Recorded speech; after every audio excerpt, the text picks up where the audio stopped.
We are moving towards a carbon-free energy future. In recent years, less than 2% of the world's electricity has come from solar power, but new inventions are likely to change that. Carbon-free is the direction the world is going. Humanity is diving headfirst into a climate apocalypse. This century's rampant environmental crimes are now catching up to us, and the ramifications might be horrific for everyone. We are now being pushed to scurry and adapt to new technology and ways of living that will allow us to avoid such a fate. Solar power is one of these technologies, and with the pressure on us to save ourselves from global warming, we need more efficient solar panels like yesterday. But the next best thing is soon. Yet, while being a sustainable source of energy, solar panels still face a number of climate-related debates and criticism, making it less than ideal. But a recent discovery might push solar electricity to new levels of eco-friendliness while still being easy to be on finances. Say hello to the modern age of solar cells. Perovskite solar cell. Scientists have revealed a new type of solar cell that revolutionizes the renewable energy industry. Perovskite, it was being hailed as a transformational game changer. Perovskite solar panels have been promising that future for some time now, but where are they? But what's the matter with silicon-based solar panels? Aren't they the industry standard? Actually, no, they are finicky. They prefer shorter wavelengths in the red and yellow parts of the electromagnetic spectrum. Light waves with longer wavelengths are comparatively weak, while light waves in the blue and green ends of the spectrum have a tendency to reflect off of the silicon panels. Worse, they can generate heat that degrades the panels. Decades of research have pushed silicon panels close to their theoretical maximum efficiency. What's more, horrifically toxic byproducts like cadmium, arsenic, and silicon tetrachloride are created during manufacturing process, and these are hard to get rid of the right way because they can get into the water table and poison or kill everything for miles. And silicon solar panels also contain many highly toxic materials such as cadmium telluride, copper indium selenide, cadmium gallium diselenide, copper indium gallium diselenide, hexafluorothane, lead, and polyvinyl fluoride. All of these factors make recycling or disposing of broken panels difficultly expensive and ultimately harmful to the environment, and even lethal if not handled right. Even so, solar panels is still one of the least carbon-intensive ways to make electricity. This means that to get the bang for your buck and be more environmentally friendly when it comes to making electrical power from each watt of incoming solar radiation, the use of new absorber materials is needed. Which brings us to perovskite. Perovskite is a semiconductor crystal similar to silicon. In the field of electrical engineering, semiconductors are very valuable since they may be used to be a manufacturer of a wide variety of devices like computer chips, LEDs, camera sensors, and even solar cells. As a matter of fact, silicon is utilized in the production of the overwhelming majority of solar panels in use today, mainly because it allows the production of cells that are exceptionally resilient and long-lasting. However, solar cells based on perovskite have a promise to be much more effective. To begin with, they are simpler to manufacture than silicon cells, which have to go through a lengthy and difficult baking procedure while being subjected to very high temperatures. This results in perovskite cells having a much less carbon footprint as well as a markedly lowered cost to produce them. And the main thing, perovskite cells are significantly more effective than a traditional cells. The solar cells on a typical panel are around 30% efficient. Theoretically, a solar cell with a single p-n junction can only produce this much energy.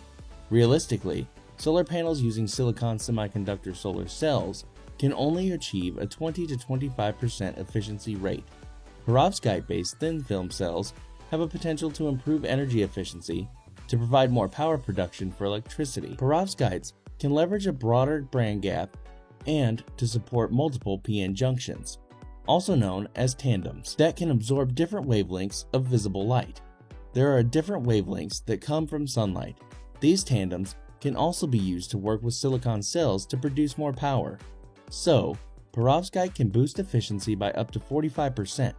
It offers more choice in terms of the form factor that it can take in, since it can be manufactured into thin film cells, so it's perfect for making things that need to be more adaptable. This makes it workable to install solar arrays on things that would not typically be able to withstand stiff silicon type cells. For instance, they can be installed in windows and even in automobiles. The query is, with all the advantages perovskites have to offer, why are they not more common in the market? The downside is that perovskite cells are not nearly as long lasting. Typical silicon panels are expected to last around 20 years before they start to lose efficiency. Perovskite cells, our earlier generations, could only function for a few minutes, leaving them completely useless. But a study that has been carried out not long ago at Princeton completely raised the idea when they discovered that the perovskite cells could live for an incredible 30 years.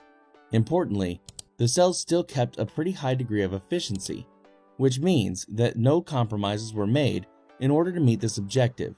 A few years down the road, longer-lasting perovskite panels will be available. But how can you tell whether a panel will endure 30 years or more if you only have a few months to test it? We need a standard way to figure out how long perovskite will last quickly so that this new and exciting technology can be used as soon as possible. Setting up how to do this as a standard practice was the most important step in the study. Their solution is to have lab-based advantage age testing, since perovskite cells degrade at a faster rate when temperatures are at their highest. Researchers can get an estimate of the rate of deterioration by turning up the thermostat and then estimating from that point. During the test, the panel was heated up to 110 degrees Celsius in a continuous light environment and waited to see how long it would take for the panel's output to decrease by 20%. In these settings, they discovered that the panel could withstand more than 2,100 hours or 87.5 days before seeing a 20% degradation. Using this data, they ran into some calculations to see how long the panel would have survived in various climates and were astounded to learn that it could last up to 30 years in Princeton. These improvements put perovskite panels on an even footing with those of silicon panels in terms of expected lifetime. So, in theory, this panel could go on sale today. The technology that offers this longevity and efficient testing will soon compel these interesting panels to be thrown into the wild where they can have their thing a decade, 5 years, or perhaps less from now. This technology might well be economically feasible. Once that happens, solar panel will be by far the best way to get energy. Solar panel is the cheapest and one of the least carbon-intensive forms of electricity currently available. But if we move to perovskite, the cost will be considerably cut down, making it by far the most cost-effective renewable energy source.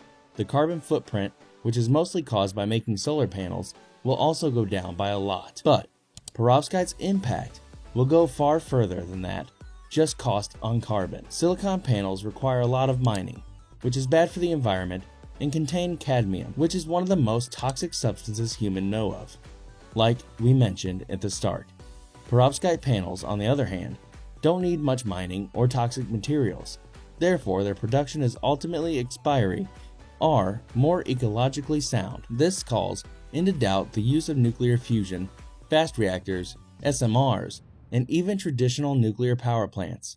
A near-perfect ecologically friendly power source is just around the corner, and we have the tools and process in place to swiftly create and distribute the technology to the public. As a bonus, it won't cost us an arm and a leg, freeing us all to easily accept this technology and even allow the developing world to benefit from it. So it could be difficult to understand why so many billions of dollars are being spent on fusion research when there is another technology that is so much more effective and much less expensive, with eco-credentials that could save the world and cost advantages that make oil companies cry.